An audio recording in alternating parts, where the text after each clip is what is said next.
Top quality और consistent performance के लिए सिर्फ सिल्वर पंप नाम याद रखना।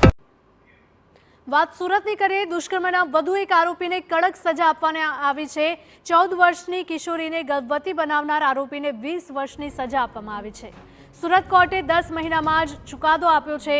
સચિન જીઆઈડીસી વિસ્તારમાં બની હતી દુષ્કર્મની ઘટના, તો કિશોરીના પરિવારને 3.5 લાખનું વળતર ચૂકવવા માટે પણ કોર્ટે આદેશ કર્યો છે। આરોપી અંશુસિંહ ચૌહાણે કિશોરીને પ્રેમજાળમાં ફસાવીને બળાત્કાર ગુજાર્યો હતો। વારંવારના શારીરિક સંબંધો બાંધવાને કારણે કિશોરી ગર્ભવતી બની ગઈ હતી। 14 વર્ષની કિશોરીએ બાળકને જન્મ પણ આપ્યો હતો।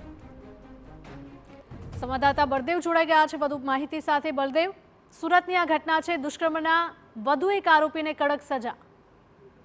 જે રીતે સુરતની વાત કરીએ તો સુરતની અંદર જે દુષ્કર્મની જે ઘટનાઓ બનતી હોય છે તેને ગંભીરતાથી લઈ અને હવે સુરત કોર્ટ દ્વારા પણ જે રીતે આરોપીઓને કડકમાં કડક સજા થાય તે માટેના જે પ્રયત્નો છે, જે હુકમો છે તે કરવામાં આવી રહ્યા છે। કારણ કે વધુ એક આરોપીને સુરત કોર્ટ દ્વારા એક સજા ફટકારવામાં આવી છે। કોર્ટે 10 મહિનામાં આ જે ચુકાદો છે તે જાહેર કર્યો છે। 14 વર્ષની જે કિશોરીને ગર્ભવતી બનાવનાર આરોપીને 20 વર્ષની જે સજા છે તે ફટકારવામાં આવી છે। કારણ કે જે 10 મહિના પહેલા સુરતના સચિન જીઆઈડીસી વિસ્તારની અંદર આ જે ઘટના બની હતી, કોર્ટે કિશોરીના પરિવારને 3.50 લાખનું જે વળતર આપવા માટે પણ જાહેરાત કરી છે। 14 વર્ષની કિશોરીને બળાત્કાર જે બાળકીને જન્મ આપ્યો હતો, આ બાબતે આરોપી અનુસિંહ રામસિંહ ચૌહાણના જે ઘર નજીક રહેતો હતો ને તેને આ કિશોરી ઉપર પ્રેમજાળમાં ફસાવી અને તેની સાથે દુષ્કર્મ કર્યું હતું।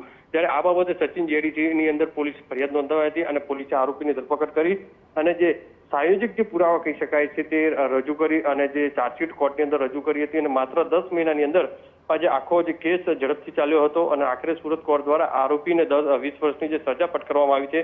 એટલે કહી શકાય છે કે હાલમાં જે રીતે કોર્ટ દ્વારા જે કડક વલણ અપનાવવામાં આવી રહ્યું છે, આ રીતની જે ઘટનાઓ છે ક્યાંક ને ક્યાંક રોકવા માટેનો જે પ્રયાસ કરવામાં આવી રહ્યો છે।